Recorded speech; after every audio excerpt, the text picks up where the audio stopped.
সিরীয় সেনাবাহিনীর অস্ত্র কোনো চরমপন্থী সংগঠনের হাতে পৌঁছালে তা দেশটির জাতীয় নিরাপত্তার জন্য হুমকি হতে পারে। তেল আবিবের এমন বক্তব্যে আশ্বস্ত হতে পারছে না জাতিসংঘ, বরং সিরিয়া জুড়ে ইসরায়েলি হামলা দেশটির সার্বভৌমত্ব এবং আঞ্চলিক অখণ্ডতাকে প্রশ্নবিদ্ধ করছে বলে মন্তব্য করেছেন জাতিসংঘ মহাসচিব আন্তোনিও গুতেরেস। বৃহস্পতিবার জাতিসংঘ মুখপাত্র স্টিফেন ডুজারিক বলেন, ইসরায়েলকে দমাতে না পারলে সিরিয়ায় আরও ভয়াবহ পরিস্থিতি সৃষ্টি হবে। যদিও ইসরায়েলের হয়ে সাফাই গাইছে ওয়াশিংটন। জেরুজালেমে ইসরায়েলি প্রধানমন্ত্রীর সাথে সাক্ষাতের পর যুক্তরাষ্ট্রের জাতীয় নিরাপত্তা পরিষদের উপদেষ্টা জেক সুলিভান বলেছেন, সম্ভাব্য ঝুঁকি এড়াতে এ ধরনের হামলা চালাচ্ছে ইসরায়েলি সেনারা। এদিকে সিরিয়ায় চলমান অস্থিরতা নিয়ন্ত্রণের উপায় খুঁজতে বৃহস্পতিবার জর্ডান সফর করেন মার্কিন পররাষ্ট্রমন্ত্রী অ্যান্টনি ব্লিনকেন। বিমানবন্দরে সাংবাদিকদের প্রশ্নের জবাবে তিনি বলেন, অবিলম্বে সিরিয়া থেকে মার্কিন নাগরিকদের ফিরিয়ে আনার প্রক্রিয়া শুরু হয়েছে। বিশেষ করে 7 মাস আগে সিরিয়ায় আটক মার্কিন এক নাগরিককে রাজধানী দামেস্কে খুঁজে পাওয়ার পর এ নিয়েও মুখ খুলেছেন ব্লিনকেন।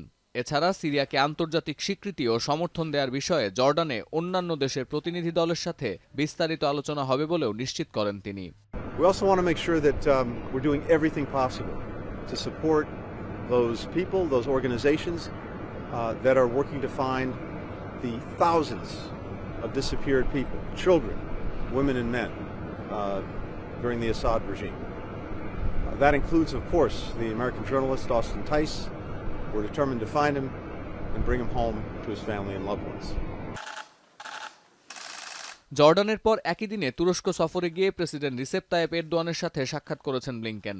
আলোচনা হয়েছে সিরিয়ার স্থিতিশীলতা ফেরানোর প্রসঙ্গে। কাতার ভিত্তিক সংবাদ মাধ্যম আল জাজিরা বলছে, চলমান অস্থিরতা থেকে পরিত্রাণ ও সিরীয় অন্তর্বর্তী সরকারের পাশে দাঁড়াতে চলতি সপ্তাহে জর্ডানের আয়োজনে সিরিয়া ক্রাইসিস সামিটে অংশ নিতে যাচ্ছে সৌদি আরব, ইরাক, লেবানন, মিশর, সংযুক্ত আরব আমিরাত, কাতার, তুরস্ক, যুক্তরাষ্ট্র সহ ইউরোপীয় ইউনিয়ন ও জাতিসংঘের প্রতিনিধি দল। এদিকে বাশার আল আসাদের পতনের সাথে সরাসরি জড়িত তাহির আল শামের মতো সংগঠনের সাথে এবার আলোচনার পথ খুঁজছে মস্কো।